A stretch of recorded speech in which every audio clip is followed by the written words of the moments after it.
This is episode 5 of the Razor Sharp Show.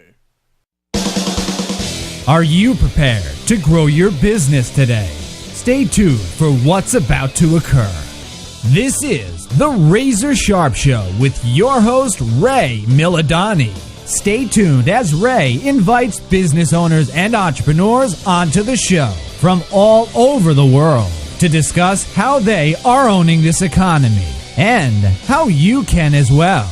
Are you ready to sharpen your saw? Here's your host, Ray Milidoni. Good morning, good afternoon, and good evening. Wherever you're joining us in the world, I am your host, Ray Milidoni of the Razor Sharp Show. What a massive show we have for you today. This is episode number 5, and today we meet Jessica Savic. We cover things off how to get Gen Y motivated, how to be the best version of yourself, why it's important to know who you are now and where you want to be, and why it's such a great importance to get around a good network of people and get into a good inner circle. And she also shares how her family ingrained her to be pretty much born to be in business. Jessica is basically got business in her blood. She's a passionate entrepreneur, and she leads a team of talented experts at the Australian Business Success Group. She basically was in business to create a wave of new generation business owners to achieve their goals. So there's a lot of support out there, but the Gen Y, never didn't really have someone who was at their same wavelength. So Jess set up to be that person to inspire Gen Y, as she's a Gen Y who's gone through business. She's a very busy person. She's studied Bachelor of Accounting, Bachelor of Finance, and she's also entered the finance world. She's done some teaching at La Trobe University. She's also been she's on the board of the World Lebanese Culture Union, and in 2013 she won Miss Lebanon Australia and went on to compete in the international beauty pageant stage. So what amazing things she's done, and let's jump into the show and share what Jess is all about. Hi Jess, and welcome to the Razor Sharp Show. How have you been? Yeah, good. Very good. How are you? Yeah, very good, thank you. Razor community, are you ready to sharpen your mind? All right, Jess, let's do this. So tell us a little bit about yourself and why you do what you do. Wow, okay, a little bit about myself. So I'm 24 years old, an entrepreneur in business. I really have a passion for helping people, and for a long time I knew I wanted to be in business but didn't know what that actually looked like. So I had to take a leap, and it's one of those things where do you have to work out the pathway forward, or do you just have to know that there's something there? So for a long time I thought about it, and in 2013 I won Miss Lebanon Australia, and I went to Lebanon to compete, and that's when I rekindled that passion for my entrepreneurial spirit and what I wanted to create with my life. And I remember being overseas and thinking my life is worth so much more than what I'm giving it. And that's when I came back and quit my job and decided to start my first business, which failed. For obvious reasons. I think all entrepreneurs have that story that there's failure. They say fail often and quickly and bounce back. That's right. Yeah, that's great. So share a little bit more about the failure. What did you learn in that experience? Well, the first thing I learned is I'm proud of myself that I took a leap, because most people don't ever take that leap. And you can only fail forward, like you just said. So I remember, getting into business thinking, this is easy, I can do this. And that was my attitude. Now, that attitude served me well for a portion of the business, but then I realized that I had no structure and business knowledge and acumen truly behind me. So I had to figure out what that was. And then through that journey, it was actually interesting, through that journey of me learning, training and developing and making mistakes, I actually realized that there were so many people like me out there who wanted to create something for their lives via business and using that as a vehicle, and just didn't know how to. So that's now what I do. I help people go through the journey of literally being from a startup business owner to taking them to profits. Excellent. And I think that all too often the failure side of a story isn't shared enough in the community. So I definitely think there's a big shift in changing the mindset to seeing failure as something that's great. And so why did you start the Australian Success Business?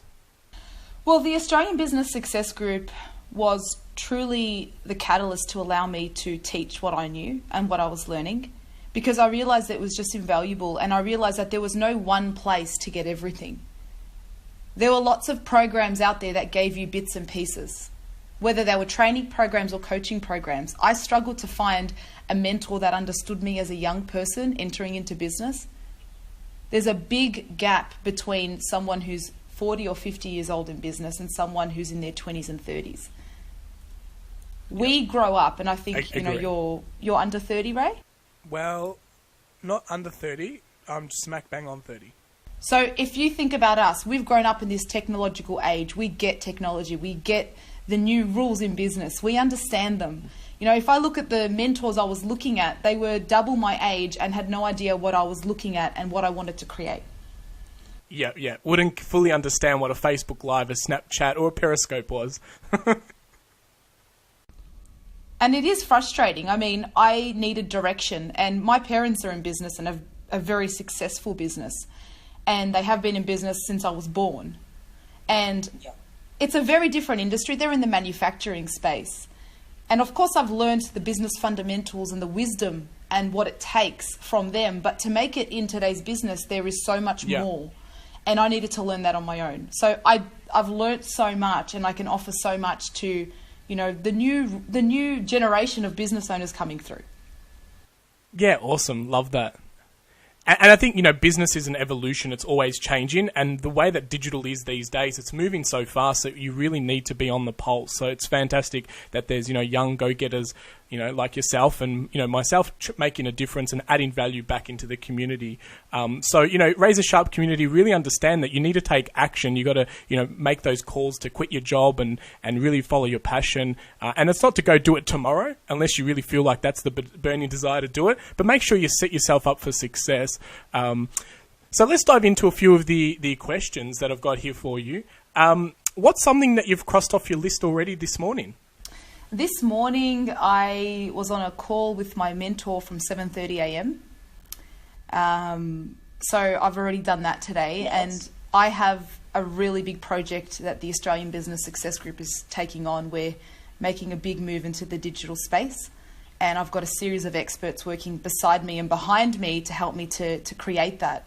And a lot of money is getting poured into this. So as you can imagine, it's a huge risk on my part to assume it's all going to work out. But this morning I was, strategizing with my mentor. Well, we're fingers crossing and we've got strategy, so we'll be okay. It's not just guesswork, which is why I brought in experts, so I don't have to do it myself and I don't have to guess myself. That's one thing I did this morning, building a strategy, because I've got a couple meetings today after this where I'm going to be looking at investing quite a bit of money. So it's very good. Awesome. Excellent. And that's a good important thing is talk about the team that you have around you. Like, as you mentioned, people beside you and behind you and leading you. What's your team made up of, and how important is your team to you?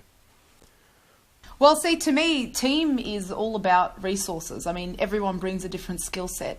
And I never believed in being everything to everybody on my own. So I've brought in a series of different experts to deliver on our programs. So they run webinars for our members to help our clients to really get that knowledge. Remember when I opened up this conversation, I said there were so many places that taught different things, but not one place that taught everything.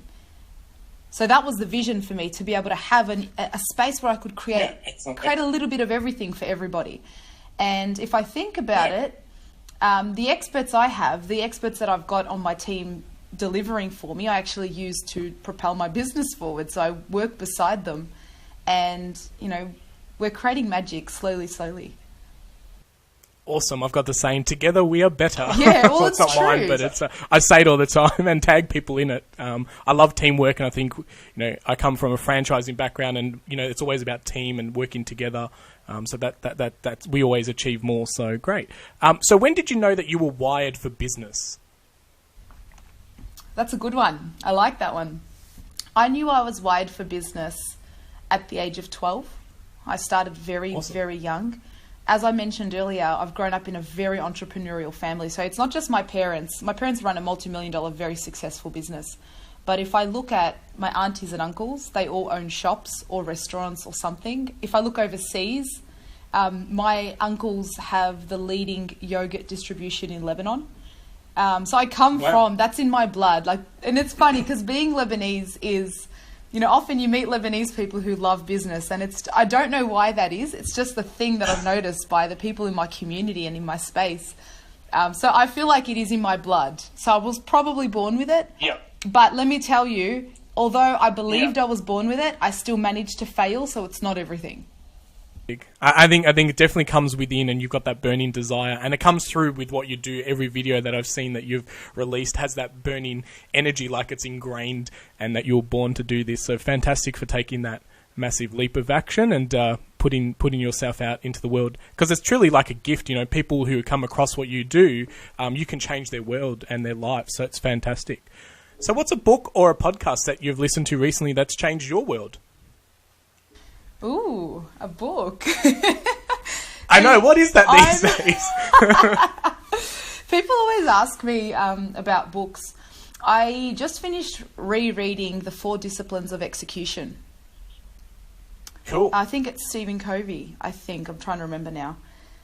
And the reason I love that book is it teaches you about how to create something called WIGs, which are wildly important goals. And the reason that changed everything for me, and the reason I reread it, was I wanted to refocus my goals. And something I teach my clients is the more goals you have, the more diluted they'll be. Yes. So, for example, they say have one wildly important goal that you're aiming for, which is amongst the whirlwind of the business that you have.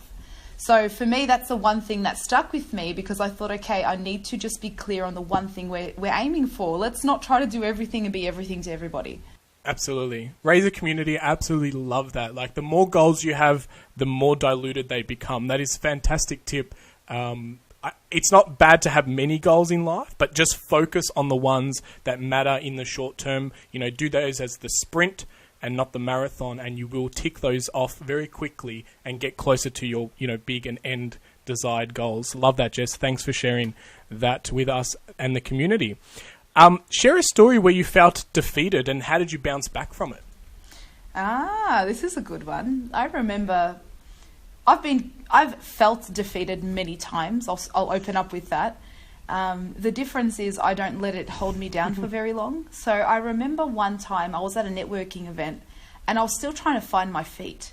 I was still trying to work out how to articulate what I did and how to share that with people. And this one lady, I still remember everything she said, because it hurt me so deeply. She said, I was standing with, you know, 2 other people, a gentleman and a woman.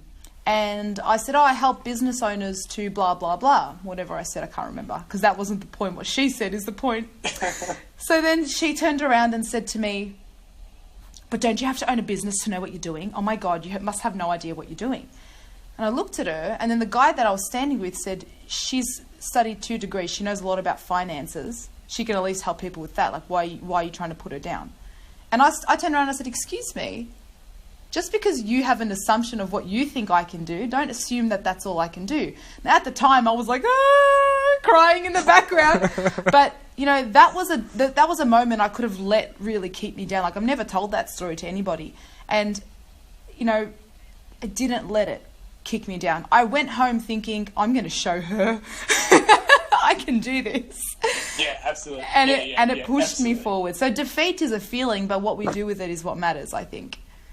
Absolutely, and I think that's a great analogy where you can use that to drive you. I think, you know, there's a lot of people, entrepreneurs say, if you want me to do something, tell me I can't do it, because that'll motivate me to prove you wrong. You know, and I think that's definitely a wiring mechanism for entrepreneurs, and it fuels me when someone says that something's not possibly doable. I just move mountains to make it happen, and then I get that little, you know, success feeling. So it's not so much to say I told you so, but it's just to know that you can do something that can't be done. So fantastic. But to me, it is I told you so. It is.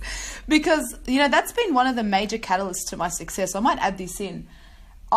From a very young age, I had an experience where someone was trying to put me down and do a lot of really negative things to me.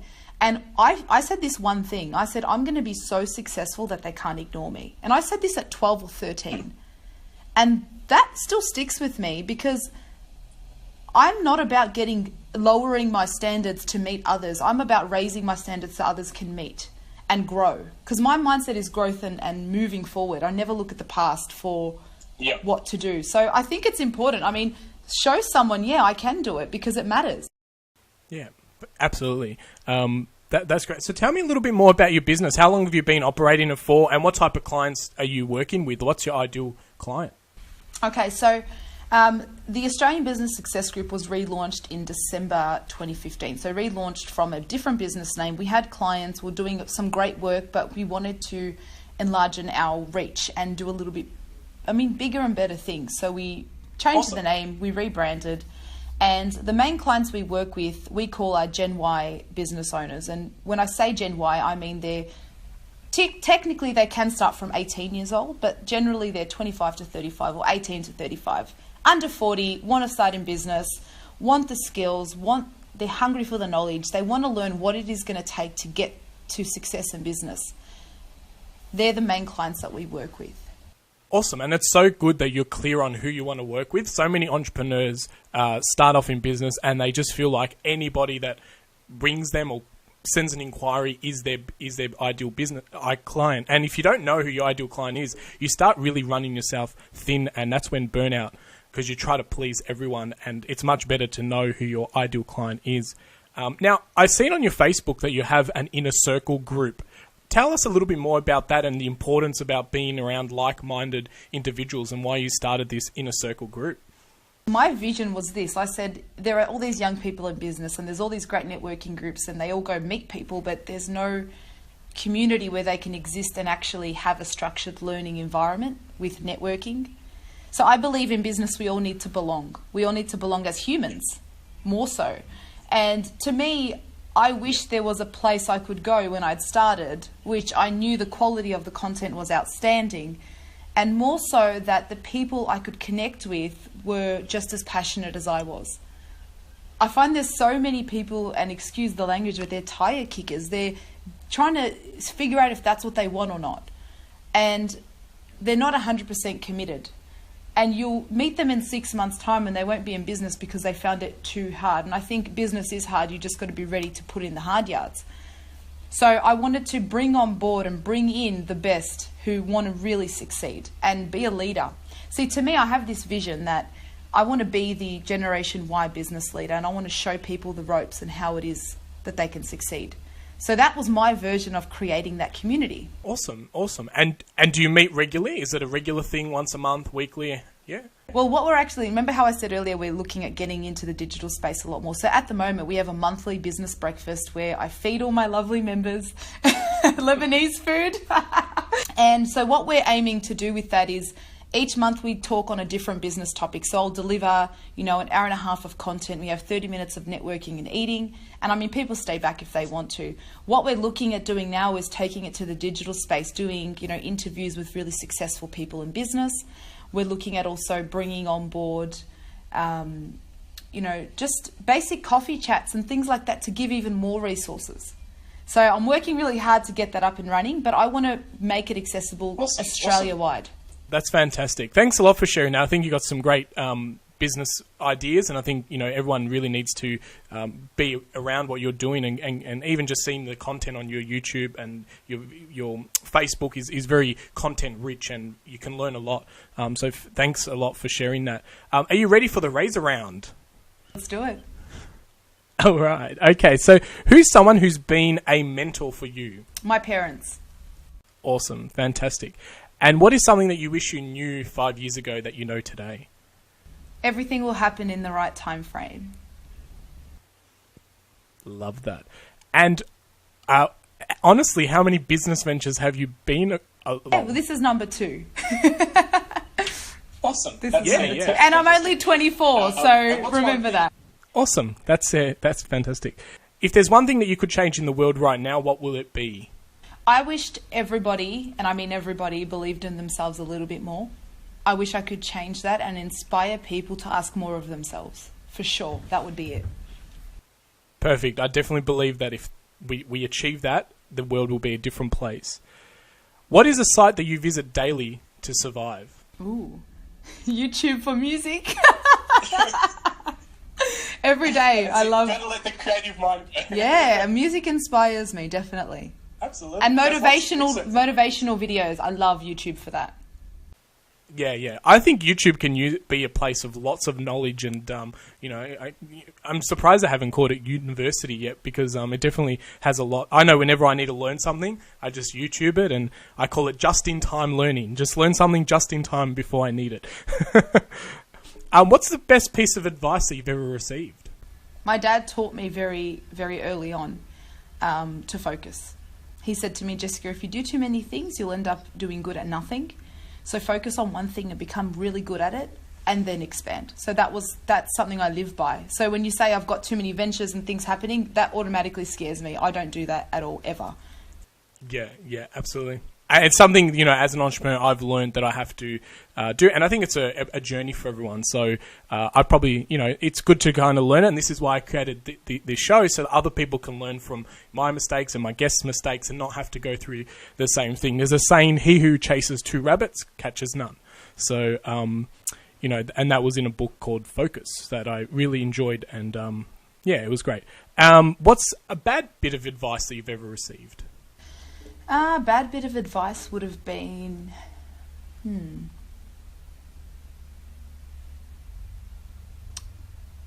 I'm going to make a general statement, because there was no one specific bad advice, because I can make anything work, I think. Good mindset. That's one good. Mistake that I made, and this could be a bad advice or a bad way to see things, is I listened to everybody at the start. So I wasn't clear on who I took advice from. That's fantastic. I think a lot of entrepreneurs, actually I know that a lot of entrepreneurs will go to their family inner circle and people around them for their advice. And I think that's great, but they're not your ideal customer. So it's very hard to get feedback and information from them.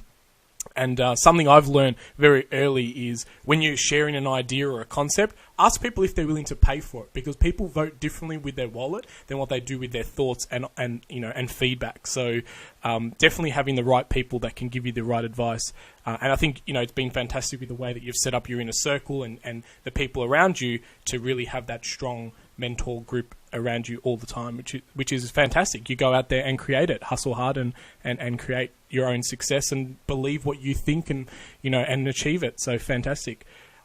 So what's your favorite productivity hack? How do you stay organized? I have a planning system. So for me, I'm very clear on my goals. I'm very clear on, so my goals I turn into objectives. So I've got my quarterly objectives, and then I create monthly milestones, and then I create weekly tasks, which I break down daily. So that's what I live by. But that's what I do to work on my business. See, the day-to-day, I've got a default diary that I run by. Of course, it's not always perfect, but I've created time segments which allow me to, okay, here's when I'm doing this, here's when I'm doing that. Now, sometimes I bend the rules, but it keeps me somewhat structured. I mean, it's better than not having anything there. That's the difference. Perfect. Excellent. And I think that's great where you've spoken about setting a goal for a quarter, breaking that down into a month, and breaking it down to daily. It's very much what we spoke about before, which is the little sprints. If you can get a bigger goal and break it down into bite-sized pieces, there's that saying, how do you eat an elephant? One bite at a time. So I think that's great. And as entrepreneurs, I know that there are a lot of people out there who feel like, they can work 18, 20 hours and they hustle hard, which is fantastic, but that always comes with burnout. And if you don't know why you're hustling that hard, that you get to the end of the week and you've just literally achieved nothing, maybe watch a few YouTube videos and think that you're moving forward, but they might be the cat videos, so they're not really moving you forward.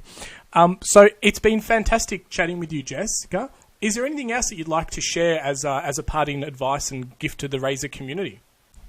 I think when you're starting off in business, knowing why you're in business is key. So, for example, when I didn't know what business I wanted to have, I knew I wanted to be in business. I had a clear vision of who I wanted to become. Now, that's key, because to me, the purpose of business is to allow yourself to grow into the person you want to become. That's what business allows you to do. Yes, it allows you to make money and do a series of things, but the true entrepreneurial journey is becoming a greater version of yourself. So that's what I've been able to do, and that's something I'm following through with. And I've got my Jessica at 40. I always refer to this statement. Jessica at 40, I know who she is, and I'm becoming that woman. That's what this business allows me to do. So if you don't know what business you want to have yet, or you're not clear on the exact how, just decide on who you want to become. Decide on the qualities you want to have, the relationships you want to have, the community around you want to be a part of. I knew all of that, but I didn't know exactly what widget I wanted to move. Raise a community. That's fantastic. Raise a community. There's so much value in just what was being spoken there. Go back and listen to that again. You've made me very excited, because this is something that I feel like a lot of people don't do, is that back, what I call, and I think it actually comes from Brian Tracy, is back to the future thinking, where it's, where do you want to be in 10 years time? And you've got the 40-year-old version of yourself. I love that, because you can visualize it. You can see who you want to be. The mind starts processing it. The law of attraction kicks in, and the universe kind of aligns itself, and, you know, the whatever powers to be kind of make that happen, because you are so clear. And if you were woken up at 3 o'clock in the morning, you could say who that 40-year-old version of yourself is, because it's so crystal clear. And that clarity is what helps the journey to get that. So raise a community, listen to that again, because having a true depiction of who you want to be, and then aligning your business and the people you surround yourself with, and the things that you say yes and no to, and know your true why and your passion, you know, money will be a byproduct. So don't go out there to make money. Go out there to be the best version of yourself. My mind was exploding when you're saying that, Jess. So thank you very much for reminding myself and the Razor community. I think that's perfect parting advice. So how can people get in contact with you and reach out to you if they need to? Well, you can head along to our website. We've got a contact section there. So the website is www.theabsgroup.com.au. Or just send us an email, find us, Google us, you'll find us, the Australian Business Success Group. Awesome. I encourage the Facebook group as well. There's some great content on there. I encourage anyone who is new in business and who wants to work with people who get them and wants the guidance and wants to truly figure out who they want to become in business and in life, because it's so much more than just marketing and sales and finances. All that is important, but it's all set by the foundation of where you're going. And to me, working out your value proposition of your business comes from who you are. It all starts with you. So you got to know what you want to do. Yeah, absolutely. Fantastic. Well, it's been a pleasure chatting with you. I know that the Razor community will thank you for the sharpening that you've given us all today. And until next time, always be learning and stay sharp. Thanks, Ray. All right, Razor community, I hope you enjoyed that interview as much as I did in making it. It's just been amazing to be around some great entrepreneurs here, and also now going international with some of my guests overseas. So stay tuned for those upcoming episodes that will release shortly. Now, it's time to apply what you have learnt. There's nothing worse than having this knowledge and not actually applying it. That's how we all sharpen our own swords, by applying what we learn, and more importantly, to teach others what we know. And this is how we remain razor sharp. So until the next episode, always be learning and stay sharp.